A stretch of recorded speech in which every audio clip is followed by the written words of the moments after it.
இந்திர தேசம்னு ஒரு அழகான நகரம் இருந்துச்சு. அந்த நகரத்தோட அரசர் ரொம்ப நல்லவர். தன் நாட்டு மக்கள் சந்தோஷமாகவும் பாதுகாப்பாகவும் பாத்துக்கிட்டாரு. அவரோட ஆட்சியில மக்களுக்கு நல்ல கல்வி, நல்ல குடிநீர், நல்ல இயற்கை வளம் வாய்ந்த ஒரு வாழ்க்கை இருந்துச்சு.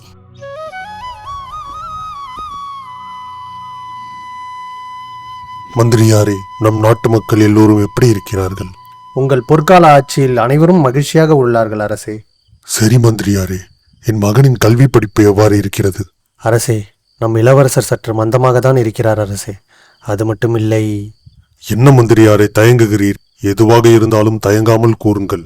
அவர் மிகவும் பிடிவாத குணமுடையவராக இருக்கிறார் அரசே. யார் எது சொன்னாலும் அதை எதையும் ஏற்றுக்கொள்ளாமல் அவர் பிடித்த முயலுக்கு 3 கால் என்று சாதிக்கும் குணமுடையவராக இருக்கிறார் அரசே. இப்பேற்பட்ட குணமுடைய ஒருவரை வைத்துக்கொண்டு நாம் என்ன செய்ய போகிறோமோ தெரியவில்லை மந்திரியாரே. இப்படி அரசர் கவலைப்படுறதுக்கு காரணம் இல்லாம இல்ல. ஏன்னா இளவரசர் தாய் இல்லாம வளர்ந்த ஒரு குழந்தை. அதனால அவருக்கு பிடிவாத குணம் அதிகம். இந்த பிடிவாத குணத்தாலேயே அவர் போர்க்கலையை கத்துக்க மறுத்தாரு, கல்வியையும் கத்துக்க மறுத்தாரு. இப்படி இருக்க இளவரசரை பார்த்து இவர் எதிர்காலம் என்ன ஆகுமோன்னு கவலைப்பட்டு அரசர் படுத்த படுக்கை ஆகிறாரு.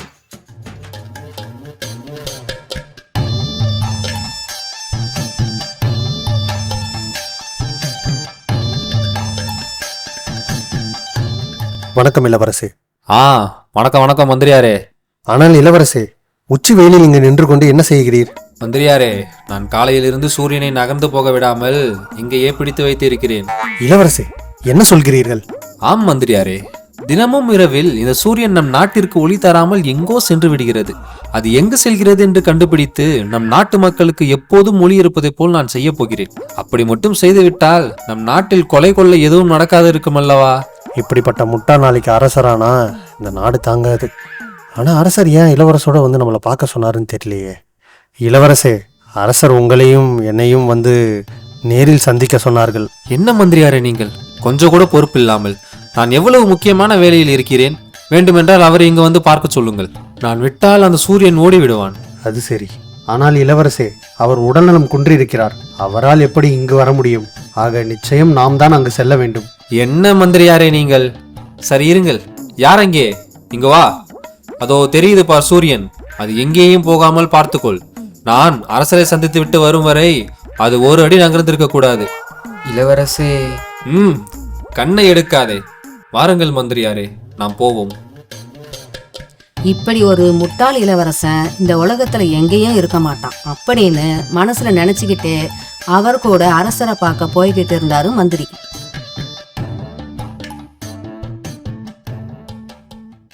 அரசே, இளவரசர் வந்துவிட்டார். மதியழகா, உன்கிட்ட ரொம்ப முக்கியமான விஷயம் சொல்லணும்பா. கூறுங்கள் தந்தையே. நான் என்னுடைய இறுதி காலத்தை நெருங்கிவிட்டேன். ஆகையால் எனக்கு பிறகு நீதான் இந்த நாட்டையும் நாட்டு மக்களையும் பார்த்து கொள்ள வேண்டும். ஆஹா, நம்ம நினைச்சது மாதிரியே நடக்குதே. அதேபோல் நம் தலைமை மந்திரி அனுபவசாலியானவர். ஆகையால் அவரை உன்னுடன் வைத்துக்கொண்டு அவர் அறிவுரைப்படி அரசாள வேண்டும். போச்சு, இவர்கிட்ட நம்மளை கோத்து விடுறாரே. தந்தையே, நீங்கள் கவலைப்படாதீர்கள். இந்த நாட்டையே நான் பார்த்து கொள்ள போகிறேன். அதில் நம் அமைச்சரை சேர்த்து பார்த்து கொள்ள மாட்டேனா? நீங்கள் சொன்ன மாதிரியே அவரையும் சேர்த்து நான் பத்திரமாக பார்த்துக் கொள்கிறேன். அவர் என்ன சொன்னாரு? இவர் என்னத்தையோ புரிஞ்சுக்கிறாரே. அது சரி. அவரை நீ பார்த்துக்க உன்னுடன் அவரை வைத்துக்க சொல்லவில்லை.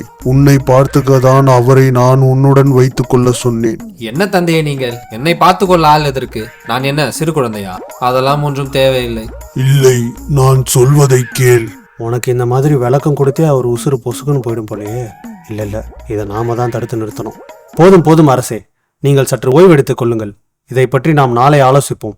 இளவரசே, வாருங்கள், நாம் வெளியே செல்வோம். அரசர் சற்று ஓய்வெடுக்கட்டும். நானும் அதையே தான் நினைத்தேன். அப்படி ஒரு நீண்ட உரையாடலுக்கு அப்புறமா வெளியே வந்தாங்க இளவரசரும் மந்திரியும். உடனே மந்திரியை பார்த்து இளவரசர், என்ன மந்திரியாரே, நீங்கள் எனக்கு போட்டியா? ஐயோ, இல்லை இல்லை இளவரசே. போதும், பேசாதீர். உங்களை எங்கு பார்த்து கொள்ள வேண்டுமோ அங்கு பார்த்துக் கொள்கிறேன். என்ன இது இருட்டி விட்டது? அந்த காவலனை நம்பி சூரியனை விட்டு சென்றது தவறாய் போயிற்று. அவனை இன்று இந்த ஆளிடம் மாட்டி அவன் என்ன பாடுபட போகிறானோ. அது சரி, நாளை அவன் நிலைமைதான் இந்த நாட்டிற்கும். அது போதாததற்கு என்மேல் வேறு கோபமாக இருக்கிறார். இனி நாம் எதுவும் பேசாமல் வாயை மூடிக்கொண்டே காலத்தை தள்ள வேண்டியதுதான். இப்படி மனசுல நினைச்சுக்கிறாரு மந்திரி. அடுத்து ஒரு சில நாட்கள்லேயே அரசரும் காலமாக அடுத்த அரசரா இளவரசராக்க ஒரு அவசர கூட்டம் நடக்குது. அதுக்கப்புறம் இளவரசருக்கு பட்டம் சூட்டும் விழா மிக விமர்சையா நடந்துச்சு.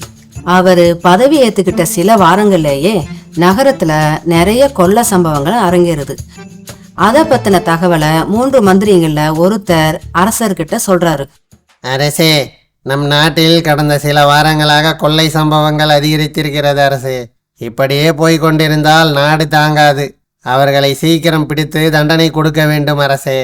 நான் என்ன செய்ய வேண்டும் என்று நீங்கள் எனக்கு உத்தரவு போடுகிறீர்களா? இல்லை இல்லை அரசே, அது வெறும் என்னுடைய ஆலோசனை மட்டும்தான் அரசே. அது உத்தரவு போடும் உரிமை ஒருவருக்கு மட்டும்தான் உண்டு என்று இந்த உலகம் அறிந்த உண்மை அரசே. அப்படி என்றால் சரி. அப்பாடி, மயிரிழையில் தப்பித்தேன். மந்திரியாரே, அரசே, அவர்கள் யார் என்று சொல்லிவிட்டால் நான் சுலபமாக கண்டுபிடித்து விடுவேன். சொன்னதற்கு பிறகு கண்டுபிடிக்க என்னடா இருக்கிறது?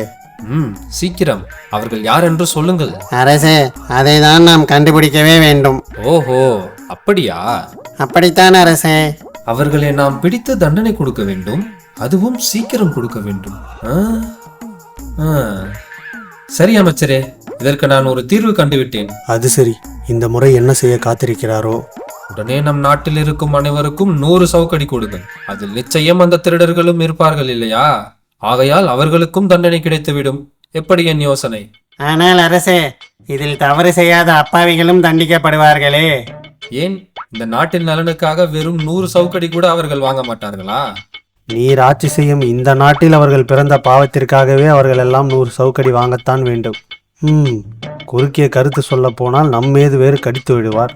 எதுவும் பேசாமல் வாயை மூடிக்கொண்டு அமைதியாக இருப்போம். இப்படி எல்லாரும் எங்க ஆலோசனை சொல்ல போய் நம்ம பக்கம் பிரச்சனை திரும்பிடுமோன்னு பயந்து யாரும் அவர் எடுக்கிற எந்த முடிவுக்கும் கருத்து சொல்லாமலேயே அமைதியா இருந்துருவாங்க.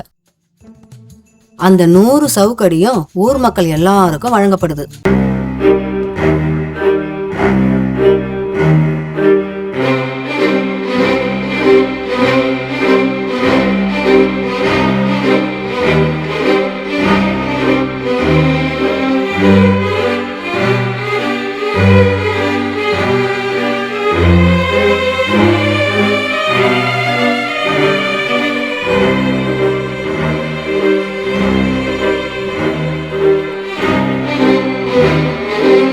ஏற்பட்ட அரசங்கிட்ட மாட்டி உடம்பெல்லாம் பட்டையா ஆனதுதான் மிச்சம்.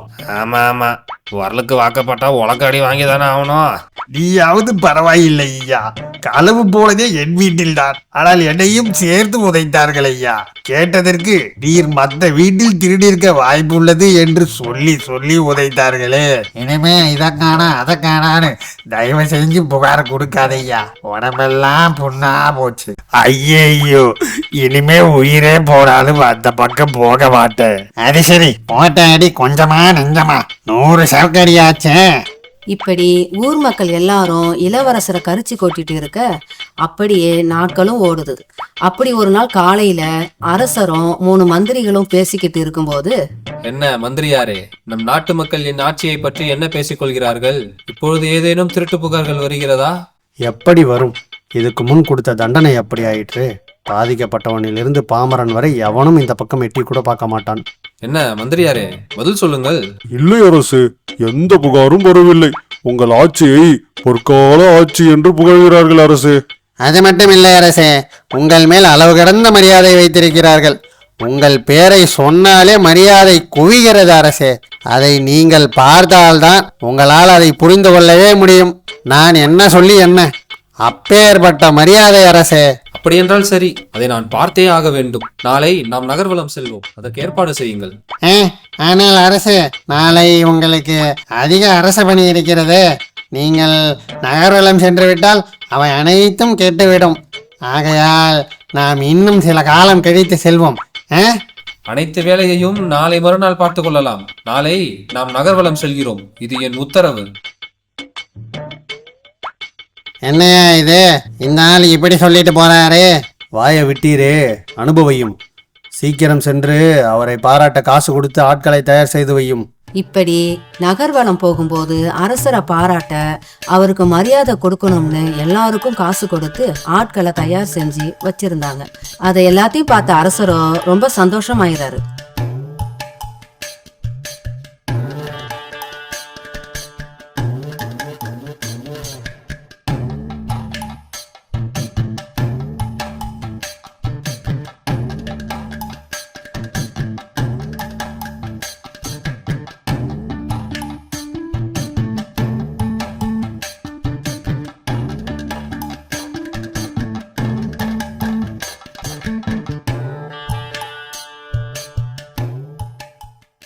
ஆஹா, என் மனம் மிகவும் மகிழ்ச்சியாக இருக்கிறது. நீங்கள் கூறியது உண்மைதான் மந்திரியாரே. என் நாட்டு மக்கள் எல்லோரும் என் மீது எவ்வளவு அளவு கடந்த மரியாதை வைத்திருக்கிறார்கள் என்று இப்போதுதான் புரிகிறது. ஏன் தெரியாம? இறைச்ச காசு பேசுது. இதேபோல் தினமும் வர வேண்டும் என்று தோன்றுகிறது. அது சரி. யோ, அவரை கட்டுப்படுத்து, இல்லை நீ ஆண்டிதான். ஐயையோ அரசே, நீங்கள் தினமும் இப்படி வந்துவிட்டால் அரச காரியம் என்னவாகும்? உங்கள் அயராத உழைப்பில்தான் இந்த நாடும் நாட்டு மக்களும் நிம்மதியாக இருக்கிறார்கள் அரசே. நீங்கள் தினமும் இப்படி வந்துவிட்டால் நிம்மதி கெட்டு போய்விடும் இல்லையா? யோ, யாரோட நிம்மதி? சும்மா இருமையா. அதுவும் சரிதான். எப்பாடி தப்பித்தேன்டா சாமி. வேண்டுமென்றால் வாரம் ஒரு முறை வருவோம். அதில் அரசு பணியும் பாதிக்காது, என் மனமும் சந்தோஷம் அடையும். நீ நிச்சயம் போட்டிதான். வா வா, நிக்காதே. இப்படி அந்த முட்டாள் அரசரை சமாளிக்க முடியாம அவர் இழுத்த இழுப்புக்கெல்லாம் ஓடுறாங்க.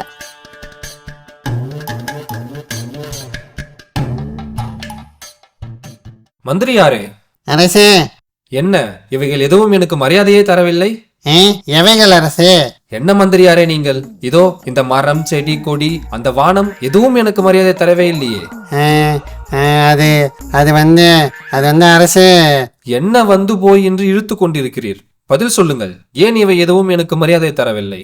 இவ்வளவு நேரம் அரசரோட முட்டாள்தனத்தை பத்தி பேசாம பொறுத்துக்கிட்டு இருந்த தலைமை அமைச்சர் இப்போ பொறுமை இழந்து அரசரை முற்றுகையிட்டு அவருக்கு புரிய வைக்க முயற்சி பண்றாரு. அரசே, இவைகள் எல்லாம் மனிதர்கள் அல்ல, உங்களை வணங்கி மரியாதை செய்ய. இவையெல்லாம் இயற்கை. எப்பொழுதும் இயற்கையை மனிதர்களாகிய நாம் தான் வணங்க வேண்டும். தலைமை அமைச்சர் சொன்னதை கேட்டு ஏற்கனவே அவர் மேல கோபமா இருந்த அந்த அரசரோ, நான் இந்த நாட்டோட அரசர். அப்படி என்றால் இந்த நாட்டில் உள்ள அனைத்திற்கும் நான் தான் அரசன். இந்த மக்கள், மரம், செடி, கொடி, வானம், ஏன் உங்களுக்கும் நான் தான் அரசன். ஆகையால் எனக்குரிய மரியாதை எனக்கு கிடைத்தே ஆக வேண்டும். அரசே, அது நான் சொல்ல வருவது என்னவென்றால், நீங்கள் எதுவும் சொல்ல தேவையில்லை. எனக்கு வேண்டியதெல்லாம் இவை அனைத்தும் எனக்கு மரியாதை செலுத்த வேண்டும். நீங்கள் என்னை விட சிறந்தவர் என்று என் தந்தை சொன்னாரே. நீங்களும் அப்படித்தானே நினைத்துக் கொண்டிருக்கிறீர்? ஐயோ, இல்லை இல்லை, அப்படியெல்லாம் இல்லை அரசே. நீர் எதுவும் பேசாதீர். இந்த பொறுப்பு உம்முடையது. உமக்கு 2 நாள் தான் கேடு. அதுக்குள் இவை அனைத்தும் எனக்கு தக்க மரியாதை தர வேண்டும். இல்லையேல் உம்முடைய தலை துண்டாகிவிடும். இப்படி நடக்கவே வாய்ப்பில்லாத ஒரு முட்டாள்தனமான விஷயத்த சொல்லிட்டு அங்கிருந்து போயிடுறாரு அரசர். என்ன மந்திரியாரே, இப்படி ஆயிடுச்சு? எவ்வளவு பணம் கொடுத்தாலும் இயற்கையை வணங்க வைக்க முடியுமா? ஆமா ஆமா, இப்ப இவர் தலைய யாராலையும் காப்பாற்ற முடியாது. நீர் வாரும் ஐயா, நாம் போவோம். இவர்கள் சொல்வது உண்மைதான். இந்த முட்டாளால் என் தலையை நான் இழக்கப் போகிறேன். அரசர் கேட்டுக்கொண்டதற்காக தான் இவ்வளவு நாட்கள் இவனோடு இருந்தேன். மந்திரியாரே, என் மகன் மந்த புத்திக்காரனாக இருந்தாலும் பரவாயில்லை. ஆனால் அவன் முட்டாளாக இருக்கிறான். நீங்கள் தான் அவனுடன் இருந்து நல்லது கெட்டது புரிய வைத்து அவனுக்கு நல்வழி காட்ட வேண்டும். இதுக்கு மேல இங்க இருந்தா நான் தான் பெரிய முட்டாளா இருப்பேன். தலையை காப்பாத்திக்கணும்னா இந்த நாட்டை விட்டு இப்பவே கிளம்பி ஆகணும்.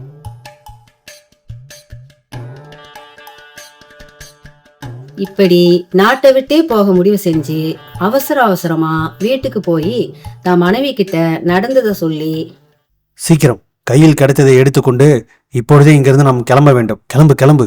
கொள்ளையில் புதைத்து வைத்திருந்த காசு பானையை தோண்டி எடுத்து விட்டு வருகிறேன். சற்று பொறுங்கள். இப்பொழுது நாம் ஏன் நாட்டை விட்டு செல்ல வேண்டும்? இப்பேற்பட்ட முட்டாள் அரசன் இருக்கும் நாட்டில் அறிவுக்கோ அறிவுரைக்கோ வேலை இல்லை. அதனால்தான் நாட்டை விட்டே செல்ல வேண்டும் என்று கூறுகிறேன். அதேதான் நானும் கூறுகிறேன். அறிவில்லா அரசனுக்கு அறிவுரையோ அறிவாளித்தனமான தீர்வோ எதற்கு? என்ன கூற வருகிறாய்? சற்று பொறுங்கள், வந்து விடுகிறேன். அப்படின்னு சொல்லிட்டு அவர் மனைவி உள்ள போய் ஒரு பையை எடுத்துட்டு வந்து அவர்கிட்ட கொடுத்துட்டு அதுக்கப்புறம் அவர் காதுல ரகசியமா சில விஷயங்களை சொல்றாங்க. அதை கேட்ட மந்திரியாரோ சந்தோஷமாயிறாரு.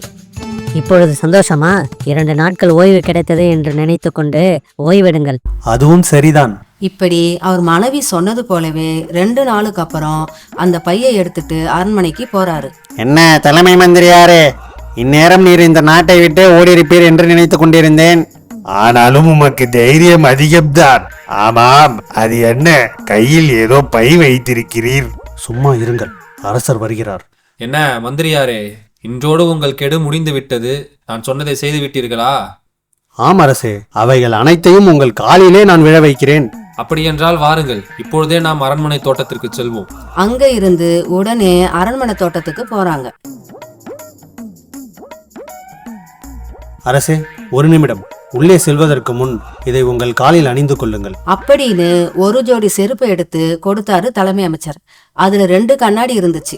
அதை போட்டுக்கிட்டு அரசரும் மத்தவங்களும் தோட்டத்துக்கு போனதும், அரசே, அரசே, இங்கே பாருங்கள், வானம் உங்கள் காலை தொட்டு வணங்குகிறது. ஆ, ஆமாம் ஆமாம் மந்திரியாரே.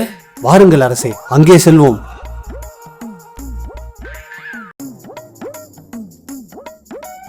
இதோ பாருங்கள், அந்த மரம் கூட உங்கள் காலை தொட்டு வணங்குகிறது. ஆஹா, கண்குள்ளா காட்சி. ஆஹா, அற்புதம் மந்திரியாரே, அற்புதம். எனக்கு மிகவும் மகிழ்ச்சியாக இருக்கிறது. அப்படி சாமர்த்தியமா பேசி தன் தலையை காப்பாத்திக்கிட்டாரு தலைமை அமைச்சர். ஆஹா, அருமை அமைச்சரே, உங்களை எனக்கு மிகவும் பிடித்து விட்டது. இன்றிலிருந்து உங்களை என்னுடைய சிறப்பு ஆலோசகராக நான் நியமிக்கிறேன். அப்படி அந்த சம்பவத்துல இருந்து அரசரை எப்படி கையாளணும்னு கத்துக்கிட்டு அரசர் வழியிலே போய் நாட்டு மக்களுக்கு நல்ல தீர்ப்புகளை வழங்க வச்சாரு தலைமை அமைச்சர்.